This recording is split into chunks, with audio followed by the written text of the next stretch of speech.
अपूर्ण सुविधा, तुटपुंजा वस्तू आणि दुरावस्था अशा गोष्टींमुळे राज्यातल्या अनेक आश्रमशाळा या समस्यांचं आगार बनल्यात। काही महिन्यांपूर्वी बुलढाण्याच्या पाळा आश्रमशाळेतील लैंगिक शोषणाचा पर्दाफाश झाला आणि अनेक आश्रमशाळांमधलं काळं वास्तव पुढे आलं।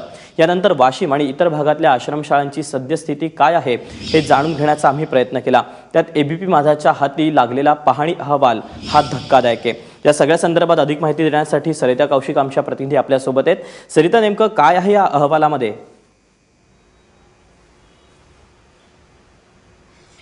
खरं पाहिलं तर जेव्हा ही पाळा आश्रमशाळाची घटना घडली त्यानंतर शासनानंच वेगवेगळ्या आश्रमशाळांची पाहणी करायची ठरवली आणि राज्यातील प्रत्येक आश्रमशाळेमध्ये त्यांनी एक समिती पाठवली 3 सदस्यांची। त्यातील प्रत्येक समितीनं आपला अहवाल त्या जिल्ह्यात दिलेला आहे। आपल्याकडे अशा ज्या आश्रमशाळा वाशिम जिल्ह्यात आहेत त्याचे अहवाल आलेले आहेत। यामध्ये अनेक आश्रमशाळा आहेत, आपण हे बघू शकतो हे अहवाल, आणि अत्यंत धक्कादायक अशी माहिती आपल्या समोर आली। प्रत्येक अहवालामध्ये शासनाचीच ही मंडळी, शासनाचीच ही समिती आणि त्यांनी लिहिलेल्या ज्या गोष्टी आहेत त्या अत्यंत धक्कादायक आहे। इथं राहणारे जे मुलं मुली आहेत त्यांच्यासाठी वसतिगृह ही नीट नाही, अनेक ठिकाणी सुरक्षेची काहीही सोय नाही। सगळ्यात धक्कादायक बाब म्हणजे इथं अनेक ठिकाण असे आहेत की जिथे ज्या मुली विद्यार्थी आहेत, विद्यार्थिनी आहेत, त्यांना बाहेर आंघोळ करावी लागते किंवा त्यांना भिंतीच्या आडोशानं आंघोळ करावी लागते। इतकी दयनीय स्थिती तिथं आहे। शौचालयांना दरवाजे नाही। त्यामुळे आपण असं पाहिलं की ही खुराड्यामध्ये ही मंडळी राहतात अशा पद्धतीच्या कमेंट्स या रिपोर्ट्समध्ये शासनाच्याच लोकांनी दिलेल्या आहेत।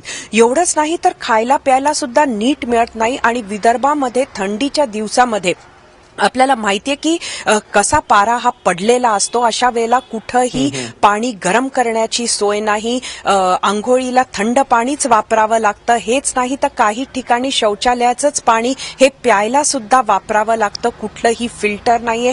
इतके त्यामध्ये पॉइंट्स आहेत। ते पाहिल्यानंतर जो धक्का लागतो त्यानंतर आपण असा विचार केला की आपल्या प्रतिनिधीनं ते सुद्धा तिथल्या काही शाळांमध्ये जावं आणि खरंच हा रिपोर्ट जितका धक्कादायक आहे ते आहे का ते पाहून यावं।